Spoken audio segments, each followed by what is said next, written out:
Heidelberg کیٹیکزم، خداوند کا دن، اتوار 34۔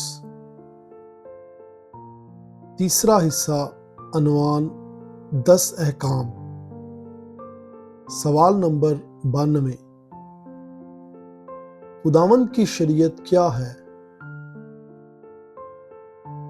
خداوند کا زندہ کلام جو یہ فرماتا ہے کہ پہلا حکم، خداوند تیرا خدا جو تجھے ملک مصر سے اور غلامی کے گھر سے نکال لایا میں ہوں، میرے حضور تو غیر معبودوں کو نہ ماننا۔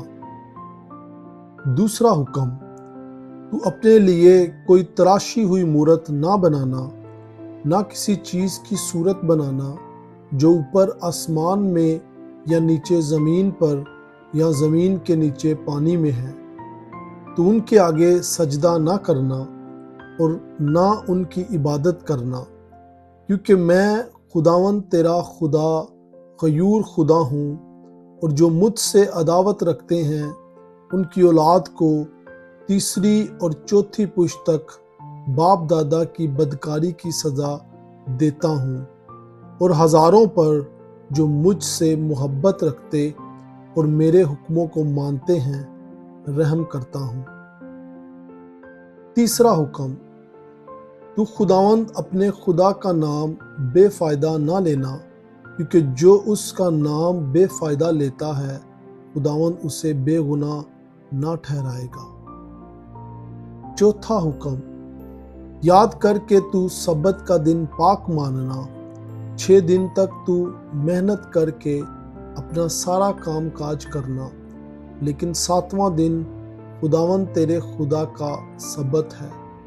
اس میں نہ تو کوئی کام کرے، نہ تیرا بیٹا، نہ تیری بیٹی، نہ تیرا غلام، نہ تیری لونڈی، نہ تیرا چوپایا، نہ کوئی مسافر جو تیرے ہاں تیرے پھاٹکوں کے اندر ہو، کیونکہ خداوند نے 6 دن میں آسمان اور زمین اور سمندر اور جو کچھ ان میں ہے وہ سب بنایا، اور 7ویں دن آرام کیا۔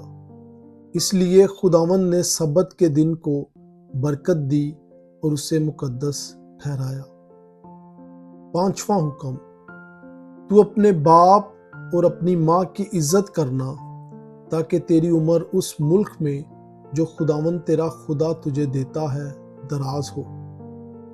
6واں حکم، تو خون نہ کرنا۔ 7واں حکم، تو زنا نہ کرنا۔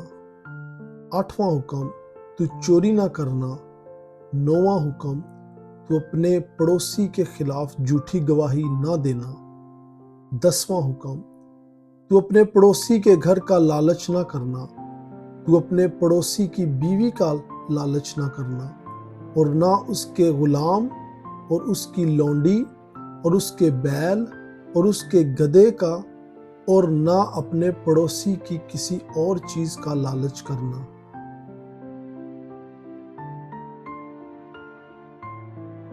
سوال نمبر 93، یہ احکام کس طرح تقسیم کیے گئے ہیں؟ یہ احکام 2 تختیوں پر لکھے گئے ہیں۔ پہلی تختی میں 4 احکام ہیں جو ہمیں سکھاتے ہیں کہ ہمیں خدا کے ساتھ کس طرح زندگی گزارنی چاہیے۔ دوسری تختی میں 6 احکام ہیں جو ہمیں یہ سکھاتے ہیں کہ ہم اپنے ہمسائے کا کیا حق رکھتے ہیں۔ سوال نمبر 94، پہلے حکم میں خدا ہم سے کیا مطالبہ کرتا ہے؟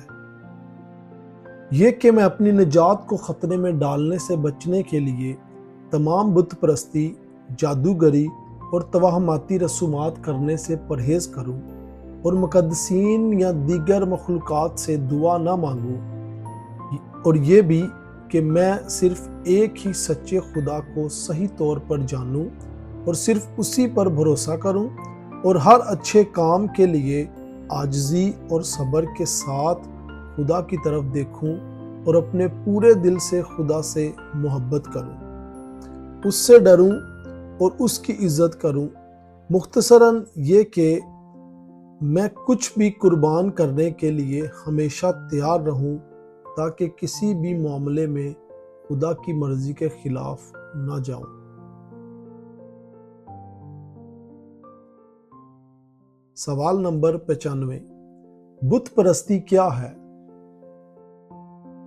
بت پرستی وہ ہے جب انسان کسی ایسی چیز پر بھروسہ کرے یا کوئی ایسی چیز ایجاد کرے جس پر وہ واحد سچے خدا جس نے اپنی ذات کو کلام مقدس میں ظاہر کیا ہے اس کی بجائے یا اس کے ساتھ کسی اور چیز پر بھروسہ کرے تو یہ بت پرستی ہے۔